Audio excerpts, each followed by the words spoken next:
سچ تو یہ ہے کہ اس وقت اسٹیبلشمنٹ کی بے بسی بھی دیدنی ہے، کیونکہ وہ کنٹرول کرتے ہیں زبردستی ملک کے اقتدار پر، اختیار پر، طاقت پر، اور اپنی مرضی کے حکمران مسلط کر دیتے ہیں اس دعوے کے ساتھ کہ جو حکمران عوام منتخب کریں گے، چونکہ پاکستان کی عوام جاہل ہیں بقول اسٹیبلشمنٹ کے، لہٰذا وہ صحیح حکمران منتخب نہیں کر سکتے، اور چونکہ اسٹیبلشمنٹ بکراتوں اور افلاطونوں پر مبنی ہے، لہٰذا وہ جو حکمران پاکستان کو عطا کرے گی، سلیکٹ کر کے دے گی، وہ حکمران بہت اچھے ہوں گے اور وہ ہر مسئلہ حل کر لیں گے۔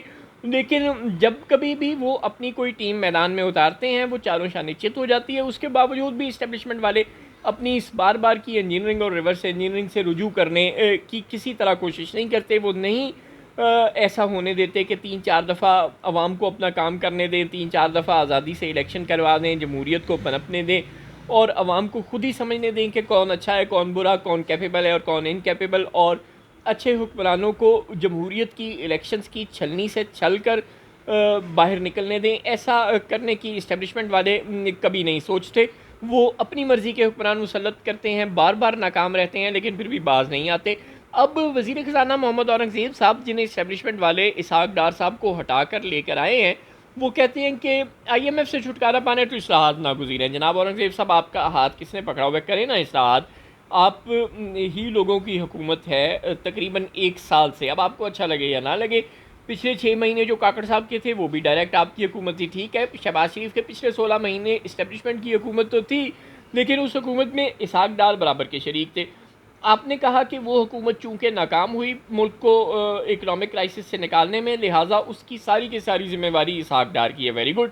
لہٰذا اب ہم جو حکمران لے کر آئیں گے، جو وزیر خزانہ اور جو معاشی ٹیم لے کے آئیں گے، اس میں اسحاق ڈار شامل نہیں ہوگا، اس لیے وہ معاشی ٹیم ملک کو تمام معاشی مسائل سے نکال دے گی، ویری گڈ۔ پھر آپ کاکڑ صاحب کو لے کر آئے، کاکڑ صاحب کی حکومت میں ڈاکٹر شمشاد وزیر خزانہ بن کر آئیں، انہوں نے کام کیا 6 مہینے۔ اب انہی کے جو اصلاحات تھیں، یا جو ایجنڈا تھا، یا جو معاشی معاملات کو چلانے کا طریقہ کار تھا، اسی پروفیشنل طریقے سے اب محمد اورنگزیب صاحب چلا رہے ہیں، اسی 2+2=4 والے طریقے سے جیسے ڈاکٹر شمشاد صاحبہ نے چلایا۔ ظاہر ہے وہ بھی کوئی سیاسی خاتون نہیں تھی، اور اورنگزیب صاحب بھی کوئی سیاسی آدمی نہیں ہے، انہوں نے بھی عوام کے لیے کوئی سیاسی اور شاہانہ اسکیمز اناؤنس نہیں کی تھیں، اورنگزیب صاحب نے بھی نہیں کی۔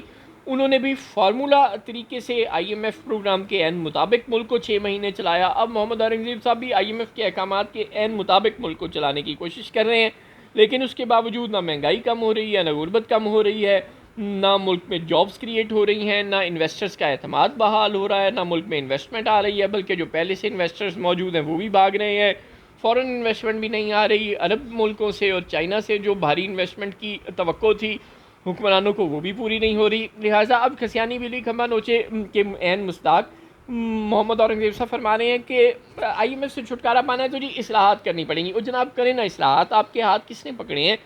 1 سال سے آپ لوگوں کی حکومت ہے، پہلے 6 مہینے نگران حکومت میں بھی آپ ہی لوگ تھے دراصل، اور اب بھی تقریباً 6 مہینے ہونے والے ہیں آپ کی اس حکومت کو آئے ہوئے بھی، جو کہ نام نہاد جمہوری اور منتخب حکومت ہے، لیکن اس 1 سال کے دوران آپ اصلاحات کیوں نہیں متعارف کروا سکے؟ لے دے کے آپ کو اصلاحات کے نام پر اگر کچھ آتا ہے تو وہ اداروں کو بیچ دینا آتا ہے۔ جب آپ سے کہتے ہیں کہ حکومت کے اخراجات زیادہ ہیں اور آمدن کم ہے، اس کو کنٹرول کرنے کا طریقہ بتائیں، آپ کہتے ہیں جی ہم عوام پر کئی گنا ٹیکس لگا دیں گے۔ جب آپ کو شرم دلانے کی کوشش کی جائے کہ عوام تو پہلے ہی 2 وقت کی روٹی کو محتاج ہیں، اور آپ انہی لوگوں پہ مزید ٹیکس لگا رہے ہیں جو پہلے سے سرکار کو ٹیکس دے رہے ہیں، اور وہ جو لوگ ٹیکس نیٹ میں نہیں ہیں انہیں آپ ٹیکس نیٹ میں لانے میں ناکام رہ رہے ہیں، تو آپ پھر کہتے ہیں کہ اچھا اگر ٹیکس برداشت نہیں کرنے تو پھر ہم ایسے کرتے ہیں کہ سرکار کے ایسٹس کو بیچ دیں گے، ہم نجکاری کریں گے، اس سے پیسے کمائیں گے۔ کوئی شرم ہوتی ہے، کوئی حیا ہوتی ہے؟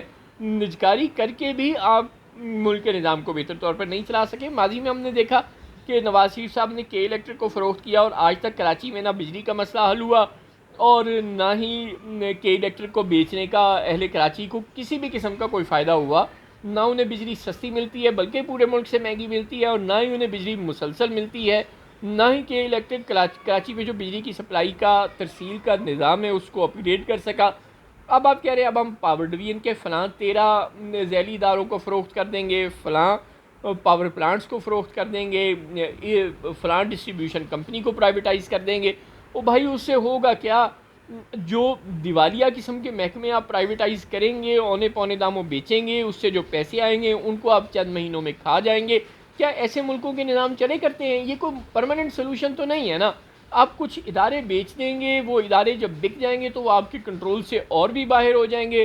پھر جب وہ لوڈ شیڈنگ کریں گے، پھر جب وہ اپنے سسٹم کو اپ گریڈ نہیں کریں گے، پھر جب وہ بجلی کی قیمت بڑھائیں گے تو وہ کہیں گے کہ ہم تو پرائیویٹ ادارہ ہیں، ریاست کون ہوتی ہے ہمیں روکنے والی، ہم جتنی مرضی بجلی کی قیمت بڑھائیں، ہم نہیں کرتے اپنے سسٹم کو اپ گریڈ، ہمارے پاس پیسے نہیں ہیں، اگر اپ گریڈ کرانا ہے تو ہمیں پیسے دے دو. یوں آپ نجکاری کریں گے عوام کو یہ لارا لگا کر کے ہم فلاں پاور ڈویژن کے 13 کمپنیوں کی پرائیویٹائزیشن کر رہے ہیں، لیکن اس پرائیویٹائزیشن کے نتیجے میں بھی ان کمپنیوں کا جو سسٹم ہے وہ بہتر نہیں ہوگا. ریلویز کی آپ بہت سی ٹرینیں پرائیویٹائز کر چکے، سسٹم بہتر نہیں ہوا. اس طرح سسٹم بہتر نہیں ہوا کرتے، اور جو پیسے آپ کمائیں گے اس پرائیویٹائزیشن سے، اس سے آپ چند مہینوں یا چند ہفتوں میں ہی کھا پی کے اڑا دیں گے. اور ملک کو مستقل ذریعہ آمدن چاہیے ہوتا ہے، ہر مہینے کی آمدن میں اضافہ چاہیے. اتنا بڑا ملک ہے جس کی ہر مہینے بلکہ ہر روز آبادی بڑھ رہی ہے، تو اس کے نظام کو چلانے کے لیے بھی تو آپ کو ہر مہینے اپنی آمدن میں اضافہ کرنے کی ضرورت ہے. لیکن آپ ایسٹ بیچ کر اگر کہیں گے کہ اس سے آمدن میں اضافہ ہو رہا ہے تو ایسا نہیں ہوتا. وہ ون ٹائم انکریز ہوتا ہے، وہ ون ٹائم انکریز کچھ دنوں میں ختم ہو جائے گی. پھر آپ دوبارہ کیا کریں گے؟ پھر کسی دوست ملک کے سامنے، پھر IMF کے سامنے، پھر ورلڈ بینک کے سامنے ہاتھ پھیلائیں گے. ابھی اسحاق ڈار صاحب ملک کی اس قدر بری صورتحال کے باوجود نہایت ڈٹائی اور بے شرمی سے فرما رہے ہیں کہ اگر ملک پر $130 ارب کا قرضہ ہے تو کوئی پریشانی کی بات نہیں، ملک کی معیشت میں بڑی جان ہے. ڈار صاحب آپ بار بار وزیر خزانہ بن کر ملک کی اتنی جان نکال چکے ہیں کہ اب تو آپ کے ہم نوالا و ہم پیالہ اسٹیبلشمنٹ والے بھی آپ پر بھروسہ نہیں کرتے اور آپ کو وزارت خزانہ دینے پر راضی نہیں ہے.